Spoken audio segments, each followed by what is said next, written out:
Welcome to Trail Manners, the podcast so dedicated to mountain trails and running that they broadcast out of a 78 Volkswagen bus in the mountains. Who does that? Eric and Joel are your hosts and will bring you the trail life as you may have not heard it before.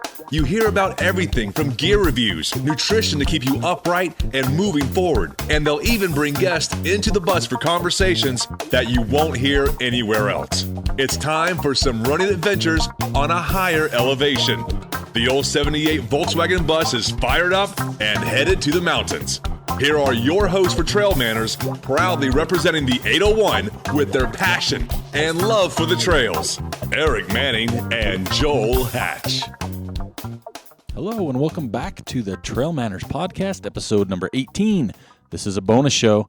That's right, today we're going to be talking about no pace, no crew, and how to always be prepared. So if this is your first time listening, then thanks for coming. The Trail Manners Podcast is produced every week for your enjoyment, and show notes are found at trailmanners.com. Come back often, and please feel free to add the podcast to your favorite RSS feed or iTunes. You can follow us on Twitter, Instagram, and Facebook at Trail Manners. All links are in the show notes. Now let's get after it.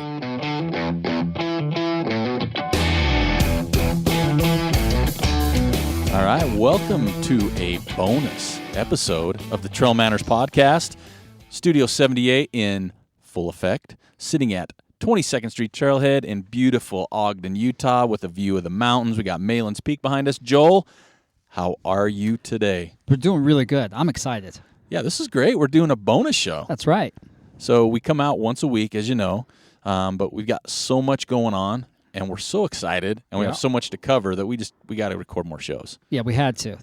There's going to be so much coming out in the next 2 weeks. It's going to be a lot. We got to get some stuff out. So today we're just going to hurry and recap a little bit. We have that Beaverhead contest. Sure do. And that launched with our episode 17. Yeah. And we have one person as of this show recording that's put in for that. That's going to run till Monday. Yep, Monday. What's the date on that? I don't know. What is today? Today's the 8th, right? So I'm going to say, let's do some quick math. Let's go 13. So we're going to cut it off on the 13th? Is that right? Monday the 13th? No, it's Monday the 14th. Oh, my skills are That's weak. okay. So, yeah, Monday, March 14th at noon, we're going to cut that off. And we'll announce the winner of the Beaverhead 100K or 50K free entry. Yeah. We'll just go ahead and post that on Facebook. That'd probably be the best thing. And so we have a lot coming up. We just talked about Joel, what do we have coming up? Who do we have? What are we talking about? What's going on? All right, so this Friday, we are going to be at the Park City Running Company. So if you guys wanted to come out, check us out, see what we do, feel free to. Yeah. So we'll be there, what is that, March 11th. Which is Friday. We're going to have a couple shows. Yep, so we're planning on getting there at 10:45. We're going to do a show with Suzanne Lewis. Now, she is a sports nutritionist and a pretty rock star runner. She's like a low-key rock star. I was just talking to you about that on our run this morning, just checking out some stats on Ultra Sign Up, and my eyes popped out of my head. I know. She kills it, right? She's done Hard Rock a couple times. She's done a whole bunch of stuff, so I'm excited to hear not just the running side of it. I mean, Hard Rock, Wasatch, Speed Goat, all those, but she's a nutritionist. Yeah, she is. So she's going to talk with us, give us a little lowdown on some nutrition. That'll be pretty awesome. Yeah, that's going to be great. And then right after that, we've got Canis Hart. Yeah. So he is the owner of Park City Running Company. And not only that, he's got a pretty stout schedule. He's signed up for the Gorge Falls 100K on April 2nd. Yep. Following that up with the Miwok 100K. Right. And then the big one. Yeah. He's going down to Western States. Oh, the big dance. That's right. So it looks like his schedule is pretty primed to do something special there. But, we're not going to just talk to him about his racing. We're going to talk to him about his shop, how he's involved in the community. Right. And that. So, there's two great shows coming up. And then the next one is one I'm super excited about. Buffalo Run. Well, back up. What? So we're going to be at Park City, right? Yeah.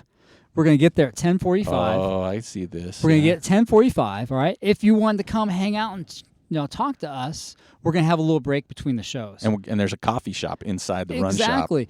Come buy some stuff. Yeah, come get some stuff. Park City Run Company. Who works there? Yeah, there's a runner that I think we've had on the show before. Yeah, right?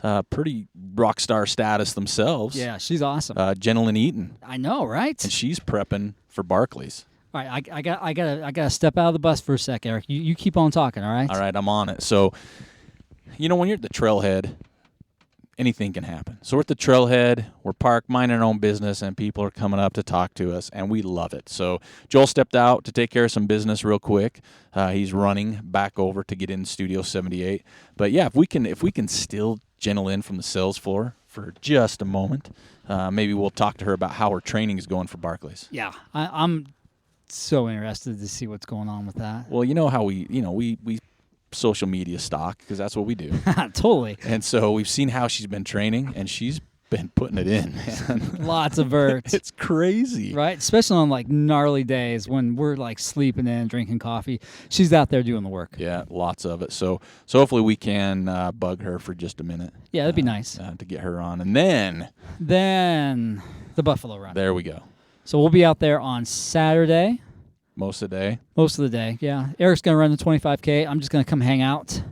We'll do some interviews afterwards. So if you want to be on the show, you either hit us up before or, come find the Studio 78 green bus out there. Probably be the only one. You won't miss it. You don't miss it. And we'll probably have a canopy depending on how windy it is. We'll throw a canopy up for some shade, have some chairs, have an ice chest. We might have some beverages in. Yep. One thing I would like to throw out there right now, though, is if you're running any of those races out there, 25K, 50K, 50 mile, 100 mile, but you're kind of a novice, right? Maybe you're stretching a little bit beyond what you've done before. I would sure love to talk to someone after they finish. Yeah, if this is your first time. Yeah. Come on, hit us up. That would be awesome. And not against the pounders and the crushers that, tear these races up. Right. I mean, we want to talk to everybody, but I'd really like to get somebody who jumped out of their comfort zone, went a little bit further, maybe their first ultra, just to hear their raw recap. Who would be good to talk to is Jackie King. Oh, yeah. This is going to be her first 50-miler. Uh-oh. Yeah. And she's put in some races already this year, but this is it's a little bit farther. And it's a very runnable course. Yeah. That changes everything. It depends on who you are. Right. Like some people love that. Yeah. Runnable, I can run 50 miles. Some like the hilly stuff. I'm the hilly guy. Yeah, me too. And I suck at hills. Like I'm slow, but I'm so much slower when you have to run for a long time. I think it's more of a mental game at that point. Because you should be running. Yeah, right. You're like, I should be running. This might be downhill. That's how runnable it is. Exactly. So we've got some great shows coming up. We're going to have some bonus shows. Hopefully we can fill a lot with that Buffalo Run Day to where we can just blow it up. Yeah, that's right. Get a lot of content going. Oh, yeah. But what we're here for, not just to tell you what's going on. No. But we want to recap a little bit. Yeah, let's do that. So Joel and I run a lot. We run. That was close. I said run a lot. Yeah. But we talk to a lot of people. We do. And, people come up to us after a show or before and ask us questions. And so we did this thing on pacing and crewing. Yep. So it's the advantages. It's what do you do? But there's the flip side to that. Right. There's what if you don't have a pacer? Yeah. What if you don't have a crew by your choice or you're traveling or, whatever the situation is. Or you get in a situation where maybe your pacer can't come out and help you. Yeah. Right? Yeah. And you're all of a sudden you're thrown for a loop, right? Yeah. You planned on having somebody for 10, 15, 25 miles, and you don't got that option anymore. So what we'll talk about is without those, what do you right. want? I call it no pace, no crew. There you go. That's pretty easy I think to it'd say. make it pretty easy. That might be the name of this episode, No Pace, No Crew. No pace, no crew. I like that. NPNC. That's right. So what do you do? So you're running, let's start with what, a 50-miler? Yeah. Okay, say a 50. Let's Buffalo Run 50 mile. Right. Super runnable. Yep. Aid stations everywhere. Yeah, pretty much, right? Drop bags available. Yep. You don't need a crew. You don't need pacers. No. You don't need them. You can have them. Right. You can use them, especially if you're nervous. But but let's take this race. No pace, no crew. How do you prepare? You got to know yourself, I think. Mm-hmm. Right? You got to know how you're going to react when you get a little bit tired, when you get hungry, and then you got to have that game plan. So I think those are the two things that you're really after. You got to know yourself really well, and then you got to have a rock-solid game plan. So let's say that you can get through the first 30 miles, no problem out there, but then you get into that zone where you're really starting to feel some fatigue. You got to have that game plan, how you're going to deal with that, right? I think that's the most important thing, and we're going to reiterate that over and over again, is, all right, so I'm going into the ranch, I'm turning around. All right, now I've got, 13 miles of kind of some drudgery. Yeah, right. Right? How do I deal with that? You got to be prepared. Yeah. So you have to have like plan A, okay, well, I'm going to run this pace and I'm going to try to have this mindset for this section. And if that goes out the window, then you got to have plan B. Yeah. And then maybe even plan C. And it's okay not to hit plan A. And Yeah, it's definitely. okay not to hit plan B. Don't Yeah. beat yourself up because weird things happen out there. They do. Especially during, the other factor is weather. Okay. Yep. I've been on the island, ran the race in snow, Right. wind, rain, and I've been out there in March when it's been, to So me, hot. it's close to triple digits. Oh, yeah. Right. But it's probably like 80, It's like 70. 75. It's like right? 70. It feels like it's 90. That's how my temperature works. Right. But when you plan, it's okay not to hit plan A, but plan a few different things. Like, hey, this is, if I nail it, this is average day, and you know what? It might be one of those days. Right. I think that, it's a touchy subject with people, not to have a crew and not to have a pacer, because we've all kind of gotten into the sport, and that's what everybody does. Yeah. I think for the shorter distances, you probably shouldn't rely on that. Yeah. You should be at a point where you're fit enough and you're comfortable enough being in either the slack country, which the Buffalo Run is kind of slack country, meaning that it's just right outside the road. Yeah. I mean, you do get way in the back country on the backside of the islands, but you need to be comfortable enough to be back there by yourself for a long period of time. Mm-hmm. And if you're not, then you really should seriously consider rethinking this. Well, and even a race like this, there's so many runners. There are. Right, that you're going to see somebody.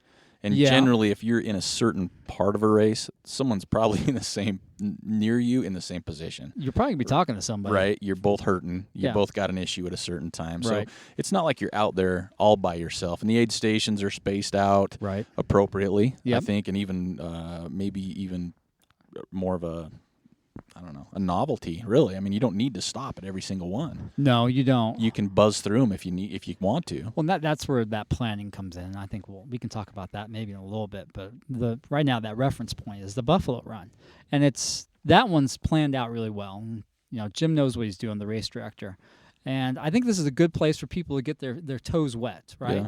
To dip that toe in the no pace, no crew water, because you're going to learn a lot about yourself. Yeah, and there's still enough help if something yeah. was to go wrong. So- You're not out there by yourself. No, because the volunteers are at the aid station. They're there to help you. Yep. And you've got to come in there with a game plan. I need this to get myself in and out of the aid station, and I'm going to say thank you a million times to everybody because that's what you do.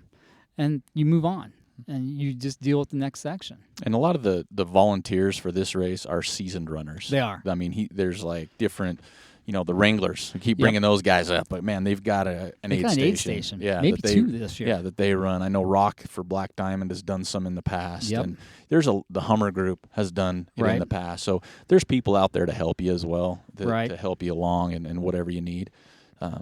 So you also have that next phase of it is you have your drop bags. Right.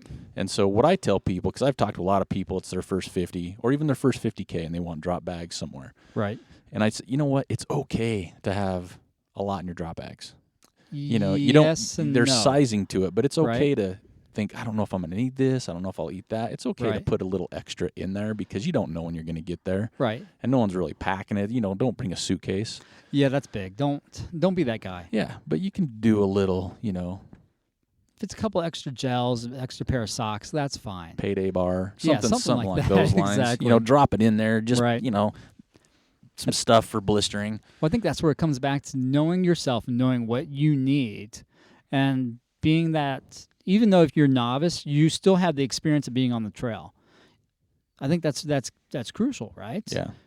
Because if you don't, you're going to get yourself in a world of hurt pretty fast. And it can happen out there. It can happen fast. Yeah, it can. And, kind of my first ever trail run was the Buffalo 25K the very first year. Right. And I've said it in the shows before. I was not prepared Right. because I'd never run something like this. And I probably was a little stubborn when it came to asking questions. And Right. I don't think the resources were quite there yet. We didn't have Definitely the social not. media. No. We didn't have the blogs like we do. Nope. We didn't have awesome podcasts No. back then. No, there was no podcast back then. So, I went into it novice. I went into it a little I wouldn't say confident on any. I was terrified, Right. but I had a Ziploc bag of powder in my hand. Yeah. Right. No one does that anymore. No. I don't think. You've got flash. You've got pockets. You've got Yeah. you name it. So, you want to prepare. You want to prepare the right way, and it's okay to ask questions. Definitely ask questions. And have a little bit more. Yeah, I think that's the safe bet. With the Buffalo Run, it's a great place to dip that toe in the water of having no pacer for the 50-mile distance. I don't think you can have there's no way you can get a pacer for the 50K. Are you allowed to have a pacer for the 50K? I don't think so. I don't think so. I mean, you could if you could, or right, somebody can totally bandit that. Just hit you on that last 25K loop. And there's really no. I mean, you can have a crew for the 50K. They can just meet you at the fence line. Yep. But really, you should be self-sufficient at that distance, and really even at the 50-miler. You should be unless you're going to go really fast. Yeah. And you need somebody there to help you through the aid stations. Now that's a different scenario. But even on the flip side, maybe you're going to be that person that's going to walk it. Yeah. And you want your significant other just to come out and help. Nothing wrong with that. Or your kids be there, be a part of it. There's different scenarios for that. Right. But I think for the general population of runners, you don't need a crew or a pacer for the 50-miler. No. And I know I'm going to get a lot of heat for this, but you really got to think about this. You're entering into a competition, and you need to look at it as a competition because it's a race. It's a race. If you're there for a good time, that's great. But you're entering a competition. You want to see how well you can do on this course. And the course itself is not terribly difficult unless you haven't prepared for it. Yeah, and that's a whole nother show. Right. I mean, I've done races where I haven't fully prepared and had great results, and then I've had ones where I've just blown up. Yeah. But I really think that this is an opportunity to see how far outside your comfort zone you can get and finish. Yeah. And it's almost within this confined environment on the islands, right? Because the aid stations are close to the road, except for out there at Elephant Head. Yep. That thing's out in the middle of nowhere. And that's the prettiest part of the course on this course, so just take it in. Right? So this is how you can cut your teeth, right? And then we can jump into the next distance on the course. Right. And that's the 100-mile. Well, maybe, yeah. I got pretty strong feelings about that, too. I mean, I think that the island, unless you're terrified of buffalo, and we have a friend she's petrified of buffalo, she needs a pacer. Yeah. I can see that scenario. Especially at night. Yeah. And if this is your first 100, grab a pacer. Yeah. Because maybe you don't know how you respond at night. But then on the flip side, maybe you should be doing a little pacing, to see how you respond at night. I have mixed feelings about it. I really feel that your first one, go for it. Grab a pacer, grab crew, because it does make it easier on you. But as you do more and more of these, I think you should try doing it without one. Well, and I've done all my 100s. I've had, I take that back. There's 100 I did up in Montana. We didn't have any crew or pacers. It was me and Jim Skaggs. Right. That wasn't really a race. it was supposed to be, right. But it didn't turn out to be that way. It was kind of more of a bear alert situation. That's right. But I think for all the 100s, I've had crew and I've had pacers. Yeah. But I wouldn't call myself a seasoned 100-mile runner by any means. Right. I've run 400 or 500 milers, but I would absolutely 100% plan on doing one solo. Now that I've done 3, I've attempted 3, and I've without a pacer and crew, and out of those 3, I've finished 1, and I love it. Yeah, I absolutely adore not having to worry about the stress of having a pacer, getting them to that place that they need to be. If they're going to be there. Right.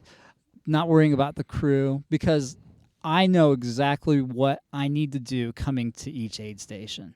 And I know that I need to get myself in and out quickly. I always thank the volunteers, and then I move on to that next section of the course. And that's where we're coming in. You need to be prepared. Yeah. You need to look at that course before you go to the event, and you need to know the distance between the aid stations. If there's elevation. Yeah, you need to know the elevation, time how of day. long it's going to take. You need to know what you're going to need for that drop bag. You got to pay attention to the weather, too. Yeah, and sometimes I've noticed people, and you could speak on this. I haven't done 100 solo yet, but even in your vest, you may have a little bit more than you're used to, just in case. Yeah, I do that probably in the middle of the race. Yeah. I'll carry maybe just a touch more than I would normally, just because I'm going to try to get a little bit more calories in at that point. Maybe I actually don't need them, but I think Robert Kuntz said something that was really profound when we first started the podcast. He goes, "Your body expects to eat at certain times of the day, even though you really might not need the calories." Well, it's just kind of good, like, to have that mental boost. Be like, oh, okay, I can have a gel or something like that belly. At that point. That's really important. It goes back to knowing yourself and being comfortable in the backcountry, especially if we're talking like 100-mile, like the Bear. We've been talking about the Bear for a long time. If you know that course and you're comfortable being out there, because, now we're talking about being out there. Yeah, there's some remoteness to that one. Absolutely remoteness, especially when you get past the 60-mile mark. You're getting out in the middle of nowhere. That section from 60 over to the river, that's a hard section. It's probably the hardest section on the course, I think. You're tired. You're beat from doing the first 60 miles. It's usually getting nighttime, And dark. it's nighttime. You got that big climb, and that climb goes on and on and on. It's got false summits, and then you got a nice long downhill into the aid station. That's when knowing yourself and knowing the course and knowing what you got in your next drop bag really becomes important. Well, and again, I would definitely want to do an unsupported, no pace, no crew 100-miler. Yeah. It scares me a little because I know Right. the past hundreds I've done, I can honestly, without even thinking twice, say I wouldn't have finished that 100-miler without a pacer or a crew. Yeah. But I think, but I wasn't in a situation not to rely on them either. Right. So you just don't know how you're going to respond, and so I would like to try it. And it's not going to be this year. I'm running the only 100 I got on the schedule is the Bear at the end of Right. the year. I will have a crew. Well, yeah, you've already locked down your crew. Yeah, Pacers. I don't Try have to go any yet. without. Yeah, Yeah. Go without that at Pacer. But I you know the definitely course, want, right? Yeah, and I definitely want to try it. But there's also something to having those, right? Yeah, it's nice. The conversation, I think, is what you miss the most when you don't have a pacer. And I've been lucky that I've found a couple of people that are kind of going my pace, or I'm going their pace at that particular Runners in the right. race. Yeah. Yeah. And I'll chat them up a little bit if they want to be chatted with. Yeah, right? and you can tell. Yeah, and you can tell, right? You can tell the You ones got- that want nothing to do with Yeah, it. exactly, and that's fine. If they don't want anything to do with you, you kind of motor past them. Say good luck, have fun, enjoy yourself, great job. And you know what? Sometimes a couple hours later, you meet up with that person again. They're ready to talk. yeah, Maybe they've had a low point and they're a lot over it, happens. right? So you got to be prepared, and that's kind of like the theme of the show, right? Be prepared for everything that can happen if this is your first time. No crew, no pace, and I think it's super rewarding. Oh yeah. The one time I was successful was Zion, and that course that's a good course to do. No crew, no pace, because there's a lot of people there. Yeah. And the aid stations there's a whole bunch of people at the aid stations, and it's kind of like a party, and it's fun, and you're probably going to find somebody that's going your pace, and you can chat them up for a little bit. Yeah, that's a good one to do. So some of the things that maybe will be helpful when you try this is to have that game plan, right, when things go wrong. For me, I know I'm going to get tired. I always get tired about 10 o'clock at night. Just because you've been out there, you've been grinding away for 15 hours, Oh man. right? So I've kind of like got in my head now at that 10 o'clock to midnight, I need some coffee. And I've done a couple races where they've had coffee, and I've had a couple races where they don't. And you're like, I need some coffee, and they look at you like you're the devil. So what I do now is I get those Starbucks Vias. Oh, And yeah. those are in my drop bag for that time frame. Just need some water. I don't even care if it's cold water Yeah, at that's that what I said. point. Just water. I'll drink that stuff cold. I don't care. It's nice to have the hot, but Just you slap get it between your cheek and gum. yeah, Take exactly off. right. So I'll do that, and I think that's a little tip that's really helpful. Is those Starbucks Vias you can get at the beginning of the season. You get a box of them, right, and they're good to have for camping too. If you don't want to take a whole bunch of stuff, There may or may not be some in the bus. yeah, right. I think that's really helpful. Then what else happens? Middle of the night, you're really tired. Really tired. You're getting a little I get a little grouchy in the middle of the night. Maybe it's taking me longer to get to that aid station than I thought it was going to. So I've just got to have this mental like mantra, like it's going to get better. Yeah. the sun's going to come up, Boy, that's right? a And blessing. that just turns everything around. So if I just keep saying to myself over and over again, it's going to get better. It's going to get better. Then the miles start clicking off. Sun starts coming The up. sun starts coming up, and things got better. Yeah, that's usually how it works. Right. And when he means better, he doesn't mean you're going to be skipping and Lord, singing no. Sound of Music. He just Definitely. means you're going to be. Well, it's that mental outlook, Yeah. right? That mental. I mean, that plays such a big role in that 100-miler. That mental, resiliency is incredible. You're at like 3 a.m. You're just grouchy. You're dragging. You've been going at it for 22 hours, 23 hours, and all of a sudden the sun starts coming up, and you're like, all right, let's do it. It's like making it through the night, Mm-hmm. right? I mean, when you make it through that night, that's when it's like, I made Right. it. I did it. Yeah. I did it. And especially when you do it by yourself. Yeah. You get a big boost of like, hell yeah, let's finish this thing. It's pretty cool. So, you got to be comfortable with that. When I did Zion, it was going pretty good up until about mile 68. My feet kind of fell apart. And I kept asking at the aid stations, do you guys have something here that can help me with my feet? And they're like, no, I'm sorry, we don't have anything. And all I needed was a little pin, right? The Blister. mushroom feet that I Yeah. had, right? And it never dawned on me, and this is where, being prepared helps, that I could have just taken that pin off my bib, One of the 4. right? One of the 4, and fixed my problem. Yep. It just never occurred to me. Well, because you're not thinking either. No, you're not thinking. But, that was a lesson learned. Now it's like, oh, yeah. And also, now that I know, I mean, I have a history of my feet falling apart, that I need to have that foot kit, Yeah. right? Just in a plastic bag, just have it ready to go at miles 68 to 75 because I know my feet are going to fall apart. So that way I can be self-reliant. I don't have to be going around the aid station, hey, you guys got this? No. I can rely on myself to do it. And all the stuff we're talking about here is I mean, how many times have we heard it is knowing yourself? Right. Well, how do you get to know yourself? Well, you get to know yourself through your training. Yeah, and by Right. doing it, And, right? And you don't train. Well, I haven't heard of someone that signed up for a 50-mile race and went out and ran 50 miles in a training run, right? No, don't do that. Yeah, you don't get there. So there is that unknown of, Right. I don't know what's going to happen to me. And that's Right. why it comes in to ask the questions and being prepared. Absolutely. And, I mean, you're going to hear this all the time, and it's almost like a broken record. And, part of the trail commandments is don't try anything new on race day. Yeah, I'm guilty of that. I've done it before, and I know sometimes it can help. Yeah. I mean, there's that shocking or surprise. My first year at Wasatch, mile 75 in Brighton, wasn't going to leave. I'm sorry, I do not like apple juice. I don't. And I just don't like it. I was ready to drop. Someone gave me apple juice. Number one, I don't drink it. That's not a flavor for me. Right. I drank it, and it spun me around so quick, and I was Huh. like, let's do this. So Right on. when we say don't try anything, it's like don't just like, oh, that's a cool new gel. I've never tried that Right. kind. I'm going to put that in here. Yeah, don't do that. Oh, that's a cool new. Not unless it's like if that's your last option for calories between aid stations, Yeah. then do it, It's right? like a necessity. Exactly. You have to have some common sense on that front, right? So that's part of the knowing, and that goes back to Robert's show we did. When you train, use what you're going to use in a race during training. You know how it's going to go through you. You know how it's going to affect you. You know if Right. you're going to have a boost, and Yep. you know the flavor situation. Oh, yeah. But you can talk to anybody. It doesn't, especially in a 100-mile race, things are going to go south, and you're going to try things at an aid station. Just don't make it your primary source of fuel or primary source of what you need. Yeah, don't allow that to ruin your race. I think that's kind of the takeaway from that.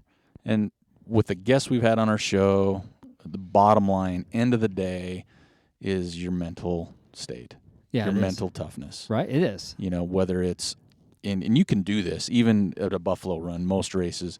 Sit down if you think you don't want to go on. Just sit for a little while. I've done that. Even if I sat at Wasatch my first year. I was there at Brighton for 2.5 hours. Right. 2.5 hours sitting there. Right. Because I didn't want to go on, and then 2.5 hours later, I went on. If I would have dropped 15 minutes after getting there, I would have never known. Right. Right? So give yourself some slack and give yourself some time to get your stuff together. Right. Right? I've dropped out of a couple of hundreds. Let's see. Wasatch, the first time I tried Wasatch I had torn my meniscus, again. And I was moving slow, had sausage feet. So I had to drop out of that. I don't regret that. My next drop came at the Bear, and this was the Rain Bear. The infamous Rain Bear. It was hot as all get out on the first day. I was running really well. I felt good. And then it started raining. And then my knee started bugging me. Like I could feel, I was like, I'm not sure about this. My knee's already wonky. And then by the time I got to 75, my knee was screaming at me. And then I got in there. I was hungry, and it's kind of like 2 a.m. and I'm grouchy, and I'm like, I'm done with this crap because it was raining. And it was raining nonstop. Now, actually, I was afraid I was going to hurt my knee more by going on, even though I had my wizard sticks. So I got in there. I'm like, I'm done. I'm out of here. But I didn't have a ride because I was going no pace or no crew. So I'm like, well, now what do I do, right? But luckily, we had a whole bunch of our friends up there. And I was like, well, I'll get a ride with somebody. I just needed to ride back to the start because I drove to the start. Well, about 2 hours later, when I actually left the aid station, I felt good. So Eric is telling you the truth. Sit in that aid station for a little bit and see if you bounce back. Yeah, don't make a rash decision. Right? Injury is one thing for right, sure. Yeah, and that's what I was afraid of because, the Rain Bear, you've probably heard stories about this. It was the most unbelievable mud that you've ever experienced.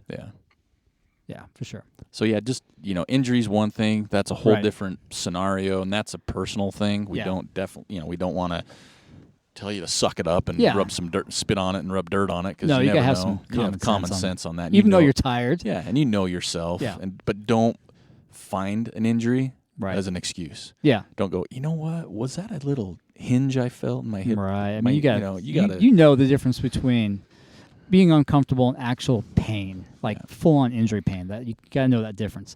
Know yourself, right? And all these races that you feel horrible at, every 100-miler I've done, and everybody can say this, when you finish, the mood changes really fast. Oh yeah, it does. You may feel like ass. death. You feel like death. Yeah, but when you're sitting there and people are coming across and you're just absorbing it in, those pains, they don't disappear, but they dull. They certainly do. They go away. Yep. And you can feel them later. Who cares, right? Right. But as they say, if it's on the internet, it's history, right? That's You right. can't escape it. So give yourself some slack. Give yourself a little time. Think it through. Yep.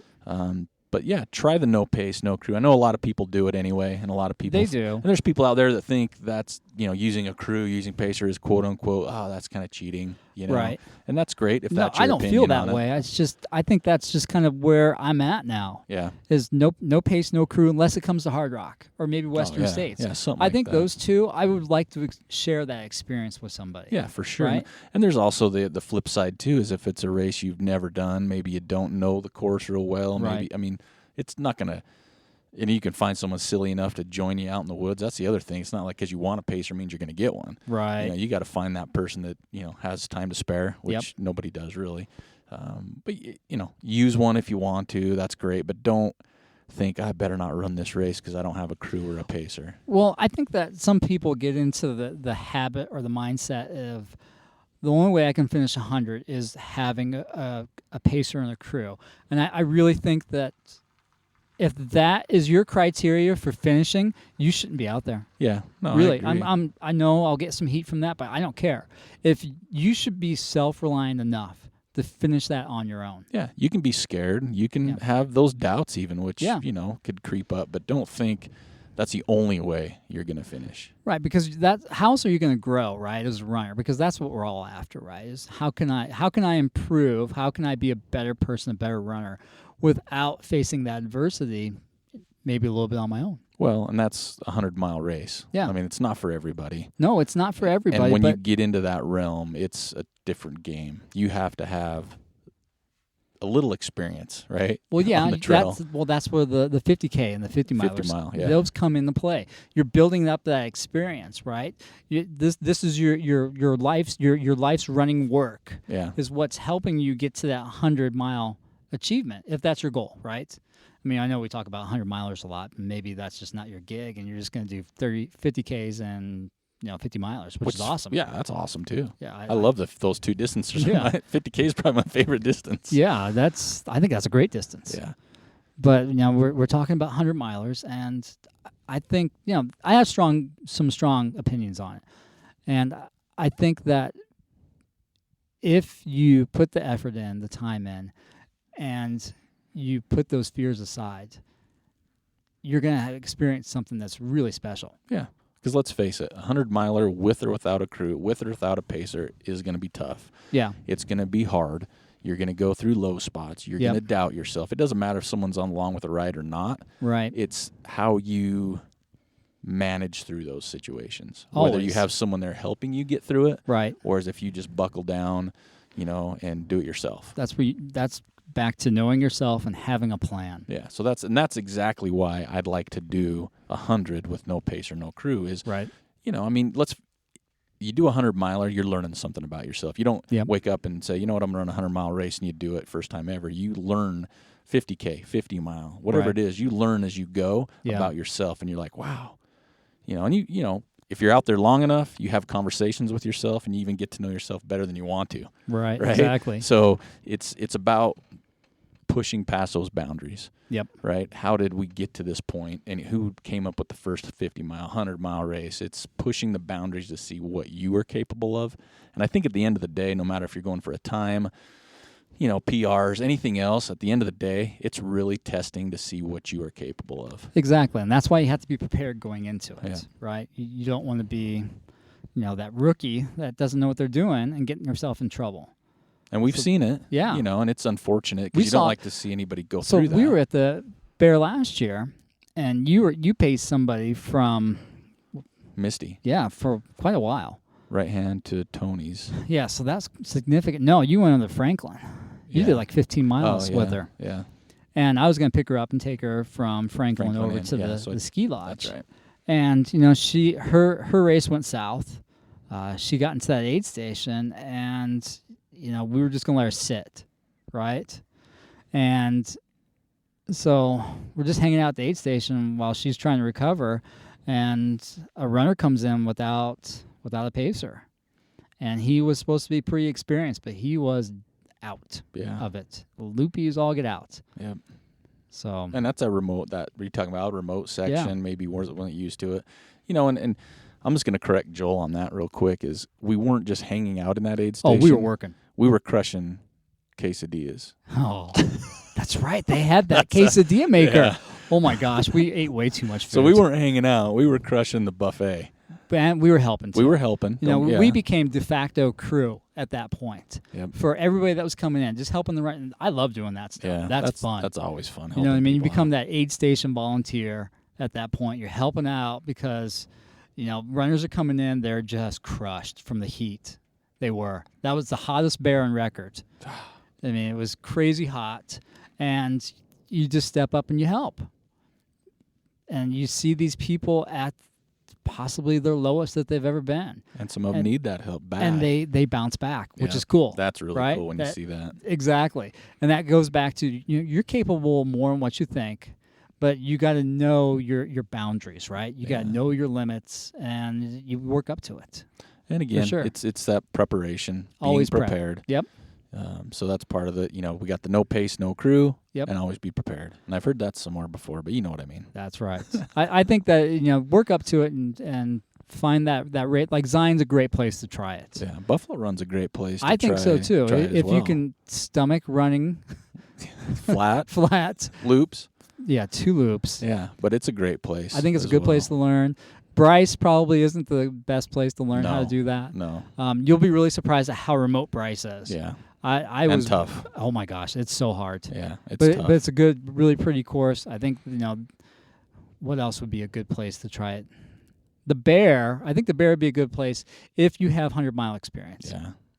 No, I agree. That's always done Wasatch too. Actually, Wasatch would probably be a good place to try it if you have 100-mile experience. Experience again is kind of everything. But just because those aid stations are so well stocked. Yeah. And they're course is always marked great. Right. Yeah. Yeah. So I think there's some ones out there that are going to be more advantageous to try than others. And Joel mentioned Hard Rock, Western States. Yeah. Those probably aren't. Maybe Western States is. I don't know. I think, like you said, though, I think it's being a part of the experience. Yeah, You know, right. having people along with the ride. When I paced Jim and crewed for Jim Skaggs out there years ago, when he finished the Grand Slam, that was, for me, that was awesome. Right. That might be the closest I ever get to that race because I can't dry out. Right. And it was fun. It was a neat experience. And Yep. that, again, if I want to run that race in the future, now I have just a little bit more experience with the whole situation and the Yeah. course. Well, that's how I got the experience on the Bear, right? I paced there a couple of times. Run the first part because it's Logan Peak. Logan Peak is the start. That's a great race. Right? So you gain that knowledge. Yeah. And I think that's just kind of how you do you're like, what are you? You're like an intern, right? Yeah. You do your internship. You pay your learning. dues. Yeah, exactly. You got to pay your dues. But then the reward's huge. It is. Once you get to that point where you know yourself, you know what you're getting into, then you step outside that comfort zone. And all of a sudden you're like, oh, that was so cool. Yeah, I'll never do that again for about a week. Yeah.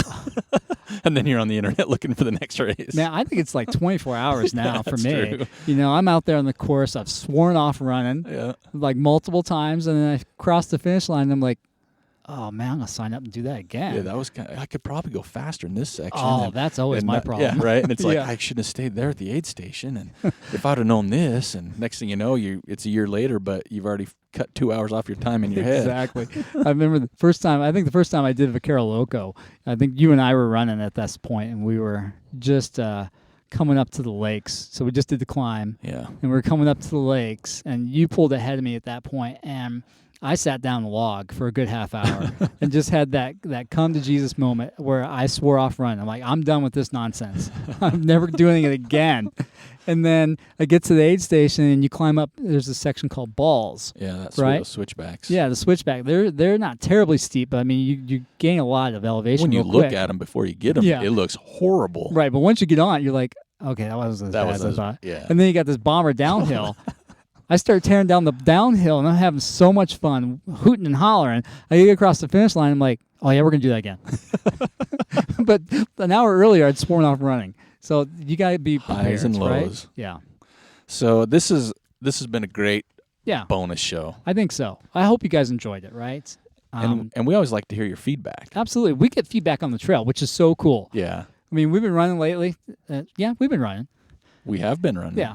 And we always stop and chat with people because that's fun. I love doing that. I know some of my training partners might not like it, but I'd like to stop and chat with people. I don't mind. And people are like, oh, you guys' show is awesome. Yeah. And that's always nice to hear. Hey, I'm 'Cause not what- gonna lie, it makes me pretty happy. Because, Eric and I think we're kind of, a couple hacks doing this, and maybe we are. But it's so cool to talk to people that listen to the show. So leave us some messages on Facebook, leave it on Instagram, Twitter, on the website. Goodness, you can do that? You can go to the website and leave a freaking comment. That's right. And That's we're how we okay used to with do that. it back in the day, Back- right? Yeah, before the social media bust. Exactly. Burst. Yeah, hey, leave us a comment, maybe your take on pace, no pace. Yeah, we'd love to hear it, or Yeah. experiences you've had, one way Exactly. or another. I think there's always more tidbits out there we can get from those people that have done it before, and then we can always pass that along. Hey, their points of views, Yeah, their opinions, everybody's got them, exactly. and some are good and some are mine. Yeah. So. But yeah, we've got some good stuff coming up. Don't forget to reach out to us. Yeah. Especially on the island. That's going to be a fun time. We're gonna enjoy that, and we'd Oh, love yeah. to just meet you. Even if you don't want to be on the show, just come say hi. Hey, we're gonna have some gear. We will have Right? gear. Yeah, I'm Gear gonna on have the some- island. And again, the Boco gear hats, they're gone. Yeah, we sold out of those. Yes, but we'll have more Which is coming. cool. I'm excited. because those are comfy. We got some in North Carolina now, South Carolina. Crazy, right? Yeah. I was Cra- like, What's funny is every time we sell something in North Carolina, Eric sends me a text. He goes, "Dude, do you know Paul? Blah blah blah." I'm like, "No," and the reason he's doing that is because I grew up kind of in North Carolina. We moved there when I was 12, and I left when I was 20. So he thinks I know everybody in North Carolina. well, I just don't understand why anybody would buy it in North Carolina But without it's knowing so you. cool that people are listening from North Carolina. No, now, it is. North Carolina's got some cool mountains, man. Yeah. They're badass. That Mount Mitchell, I want to go do that race. That thing looks cool.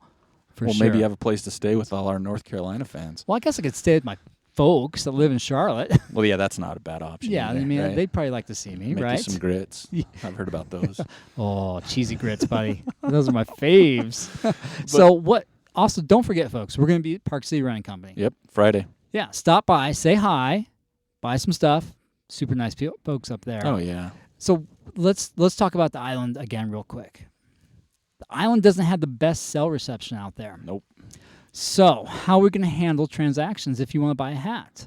Have exact change? Bring your cash, baby. Cash All right. is So king. how much do the hats cost again? $20. For the regular hats? Yeah. All right. Because the Bocos are $25. Those are gone. Okay, so we're only going to have regular trucker hats out Yeah, there. which there's a cool variety. So There are lots of colors. there's some couple camo ones left that those are cool. pretty hot. And then we got shirts. Shirts, how much are the shirts? 12 All right. and 18. 12 and 18. So if you want to buy 2 shirts, it's an even 30. You want to throw a hat on there? I mean, you can do the math at home. Yeah. But if you can, bring exact change because I don't have a swipe machine. Well, we don't have access to the internet out there. Yeah, it's hit or miss. Right, it Yeah. is. Jim's done a good job. I think he had T-Mobile out there last year. Yeah, put so up if a you have tower. T-Mobile, that's fine. But I have neither one of us. T-Mobile. Yeah, you do. I do. All right. Well, Well, it might work. It might work, but let's go ahead and just put it out there. Cash only. Yeah. Be exact, please. And you know what? If you want us to review some beers that you like, you can bring one by, and we'll review them for you. Yeah. Didn't even think about that. Right? IPAs, please. Yeah. I'm not even going to touch that. I saw a post on IPAs today, but Yeah, that's even more messy than pace, no pace. yeah, right. Right. So, People can get real butthurt over that. yeah, but that's us. That's who we are. Right. But yeah, stop by, say hi, listen. Stop by Park City Run Company. Yep, stop by Friday. the island. We'd love to hear from you. We'd love to meet you. Oh yeah, definitely. Yeah, and we'll talk to you soon. Yeah. All right. So thanks for listening, and bonus session number 1 over and out. Thank you for listening to the Trail Manners podcast. We hope you enjoyed our bonus show on No Pace, No Crew. As a reminder, we will be out at Antelope Island for the Buffalo Run. Come by, say hi. We're going to have some Trail Manners gear there for you. If you don't have time to stop by and grab some gear, we can also do that for you on our website at trailmanners.com. We'd also like to encourage you to follow us on Instagram, Twitter, and Facebook at Trail Manners. You can contact us from our website. Let us know what you want to hear, who you want to see, and if you want to be on the show. So until next time, this is Eric Manning with Joel Hatch reminding you, you don't get what you wish for, you get what you work for. Now go get it.